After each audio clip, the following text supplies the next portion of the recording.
Brian Smith here, and welcome to the Dream Path Podcast, where I try to get inside the heads of talented creatives from all over the world. My goal is to demystify and humanize the creative process and make it accessible to everyone. Now let's jump in. Brother Jason, welcome back to the Duocast, my friend. Well, as usual, I'm happy to be here, Brian. We're here to talk about the Michael Price interview and chat about some other topics. What'd you think of that interview? Well, I thought it was a really good interview. You know, the thing I really enjoyed about the Michael Price interview was just how laid back and funny Michael is. Mm-hmm. You know, there's something about him that you can tell there's this sort of edgy seriousness, but at the same time, there's this element of humor that's kind of on the back burner. It's waiting to burst out. And it fits perfectly with a show like The Simpsons and like F is for Family, where he's working with Bill Burr. But he has this attitude about working in the business where you kind of have to go with the flow and learn how to work collaboratively with everyone, and has the years of experience under his belt. He's found his place in the business of comedy writing. And it sounds to me that he has made some really good friendships and relationships along the way that I think is important for keeping him working.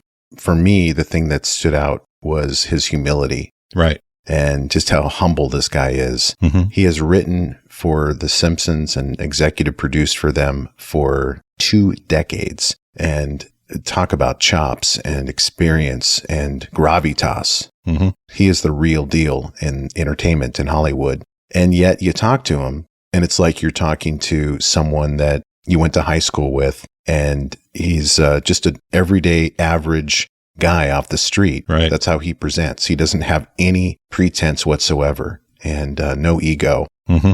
And so when you talk to a guest like that, it's really nice to have the ego not be an impediment to really hearing their story and learning from what they have to say about the industry, about writing, about animation, serialized animation series like F is for Family, and the co-creation of that series with Bill Burr, Mm-hmm. but also, you know, his work on The Simpsons and talking about breaking story and how is it that they put together a script for The Simpsons. Right. That's pretty rare to see in a podcast format. And so thank you, Michael Price, for sharing your story with us. That was incredible. I mean, yeah, just hearing how he sort of worked in the writer's room, how they did their thing, the process. It's a pretty cool process. And it sounds like, you know, working in that particular realm for that long, it just becomes kind of this natural thing happening with all these other writers and kind of this competition. There's like this competitive aspect to it where, as he said in part of the interview, where where he tells a joke and it might get shot down by the showrunner, but you don't get pissed off about it. You know, you don't become an asshole and like fight about it. You just kind of let it go and say, you know what, I'll get it on the next time. And I think that he's learned to do that in such a way where it's just part of what he is and what he does. When the newsletter went out to our listeners announcing the Michael Price interview, Mm-hmm. I got a reply from a listener who I met in the legal industry, actually. He works in legal marketing, but he's a longtime listener and just a really sweet guy too. But he replied and said that he actually knows Michael Price from many years ago when this listener, whose name will remain anonymous, owned a furniture store. So he made furniture in Los Angeles, and Michael Price and his wife were customers. And this listener said that Michael and his wife were the sweetest people, the greatest customers. And like I said, you know, very humble and kind, and the opposite of what you would think a Hollywood couple would be like. Right. And so he said, well, maybe Mike remembers me. So I forwarded that message over to Michael in an email, and he responded immediately and said, of course I know him, you know, and gave his regards to this listener and his wife. Right on. And it was just a sweet exchange, and it just shows what a small world we all live in, despite the fact that you and I are up here in the Pacific Northwest and Michael's all the way down in Los Angeles. Mm-hmm. You know, these connections that are made through the podcast continue. It's a pretty special thing. It's actually, it's quite an amazing journey. So Jason, Mm-hmm. I just finished this weekend a documentary by Peter Jackson, who directed the Lord of the Rings series. Mm-hmm. And it's called Get Back. It's a Beatles documentary, and it was 8 hours long in 3 separate episodes. Nice. I know you haven't seen this. I asked you whether you checked it out yet, but I know you've seen clips. Oh, yeah. you got to see this thing, man. And it's a perfect complement to the Rick Rubin 3-2-1 Beatles documentary that came out last year. Right. With Paul McCartney. Yeah. Right. Yeah. I've seen clips. I'm definitely going to watch it. It's just a matter of finding the time to kind of sit down and actually watch. Because I know that it's like in 2-hour increments with a total of 8 hours. Yeah. It's like 2.5, 3-hour increments. Right. Which is, because it's the Beatles, I wouldn't have a problem doing. I could sit and watch the Beatles, sit around and eat all day. I mean, I'm that much of a fan. So to see them. That's what some of it is, actually. Oh, yeah? Yeah. Sometimes you're just watching them eat sandwiches.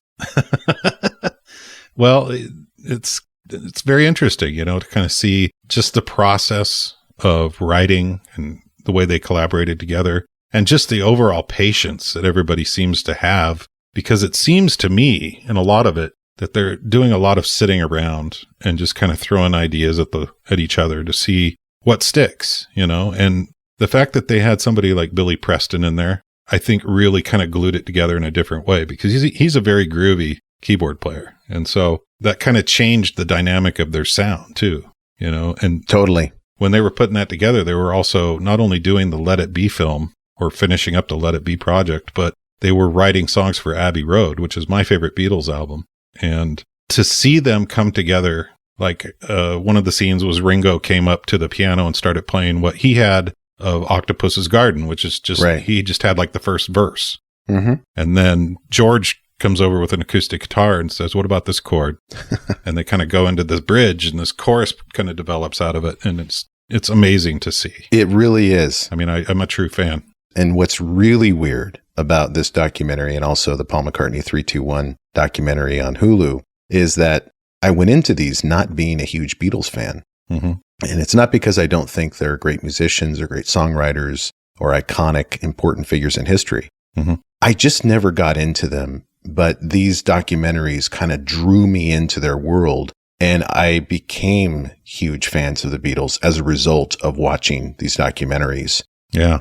The songwriting process really humanizes them and humanizes the creative process, kind of like my podcast does. Mm-hmm. Not to say that our podcast is anything close to like a Beatles session or something like that, but the whole concept of the podcast is to humanize and make accessible the creative process. Mm-hmm. And that's what this documentary does, this Get Back documentary with Peter Jackson, where you're in this room, the footage is all restored. And so it looks like you're just there with them on a high definition television screen. Yeah. And you're seeing them working out the lyrics just over and over and over again for all of these iconic songs, and Get Back included. Right. Where Paul McCartney's just kind of throwing lyrics out there that may work or may not work. Mm-hmm. And you're seeing the response of George Harrison trying different riffs here and there, and John Lennon kind of bouncing ideas off of everybody. Right. That whole creative process, and also Yoko Ono, to see her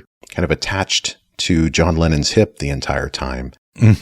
Yep. They're literally sitting on his lap. Yep. During these sessions. It showed just how much of a presence she was during the last few years of the Beatles.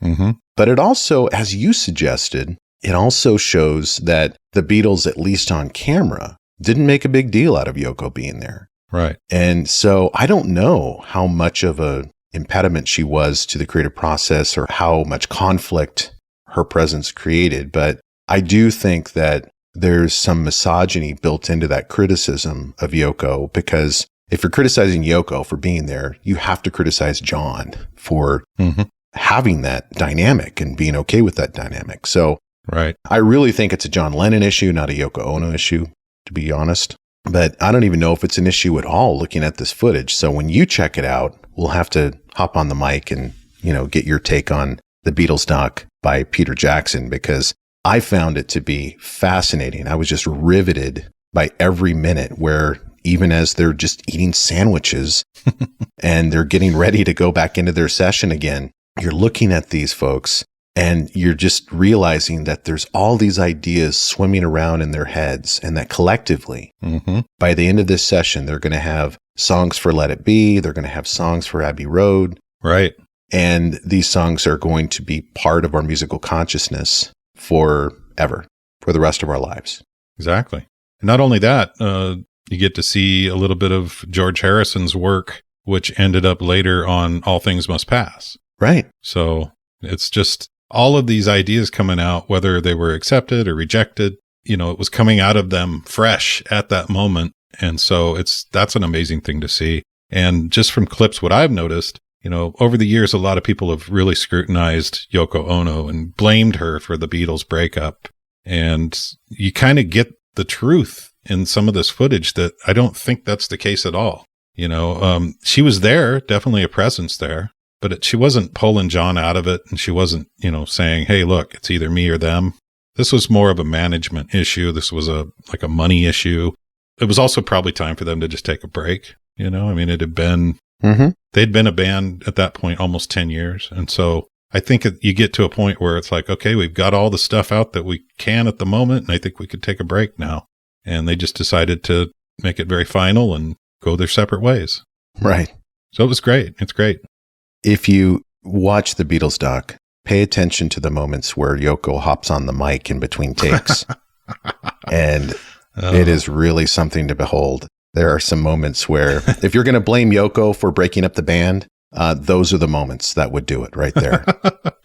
Well, I did see one where Paul's daughter, Heather, gets on the mic and kind of mimics what she's doing.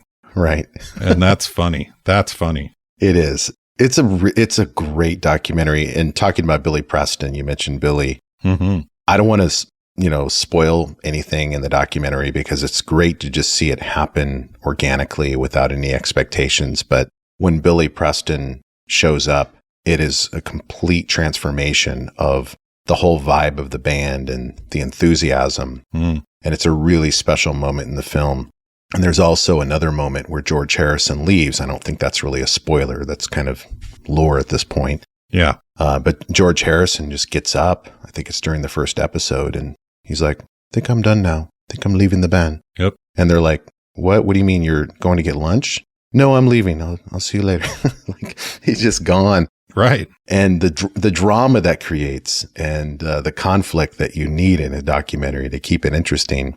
It was almost as if they had scripted it, but it wasn't, obviously. It was part of their trajectory as a band. And there's so much going on. I heard an interview with Peter Jackson about that moment in the documentary. And he actually thinks that George was going through some domestic strife with his girlfriend at the time, girlfriend or wife, and had quit because of that and not because of anything that was happening in the band. Although you do see some consternation and some conflict going on in the band between McCartney trying to herd cats, basically, and keep everybody focused, including George. Right. And then the frustration that George had when he would pitch his songs. And they seem to all have an immense amount of respect for each other. Oh, yeah. And would try their best to make everybody's song work that was brought to the table. Yeah. But I think George Harrison had some insecurity with his own songs. Well, I think if you're going to talk about the domestic stuff, at that time he was with Patty Boyd, and I think she was also seeing Eric Clapton at the same time. So I'm not 100% sure on the time frame there, but eventually Eric Clapton ended up with her, and she ended up with him. So. Oh, really? Oh, yeah. And so it's pretty amazing if you even look back at that era, how those guys even stayed friends. Because, you know, Eric Clapton's cool. You know, he's got his own thing going on back then, coming out of Cream and into Blind Faith, and then to steal one of the Beatles' girlfriends. Wow. That's quite a coup. Talk about some balls. That was funny. They were talking about bringing Clapton in when George left. Yeah, that was part of the discussion. Yeah, they were all pretty good friends, yeah. Well, Jason, we have some things coming up next to talk about. Sundance Film Festival is next week. All right. And you and I are working on booking some interviews for that. We don't have anything locked in quite yet. Right. But I do have my press credentials and my tickets picked out, which begin on Thursday of this week. That's tomorrow. Right on. Also, the entire week following through the weekend and beyond, I have tickets for I think 25 different films. Wow. And I don't think I'm going to be able to see even a fraction of those. But I'm going to do my best and try to talk to some filmmakers and launch those episodes sometime in February. That sounds good. I can't wait to hear those. Yeah, we're trying to talk to a screenwriter on a film called Watcher. His name is Zach Ford. We're trying to get that one booked. It's not locked in yet. I also have some pitches from a few short film directors to interview the folks involved in those projects. And I need to get my own pitches out to all of the publicists this week. And so we'll see how it all shakes out. Sounds good, brother. And finally, Jason, we have this long-awaited interview that was recorded late last year, but we had to wait to launch it until next week.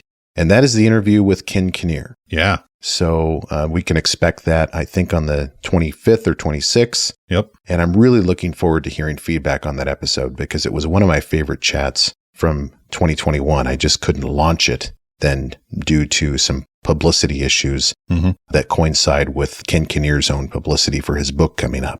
Right. Yeah, it's a really good interview. And so I'm glad that we're finally able to get it out. Right on, Jason. Well, it's good catching up with you on the mic, my friend. As always, it's good catching up with you, Brian. I appreciate it. Hey, thank you for listening, and I hope you enjoyed today's episode. If so, I have a favor to ask. Can you go to wherever you listen to podcasts and leave me a review? Your feedback is what keeps this podcast going. You can also check us out on Instagram, Twitter, and Facebook with the handle @DreamPathPod. And as always, go find your dream path.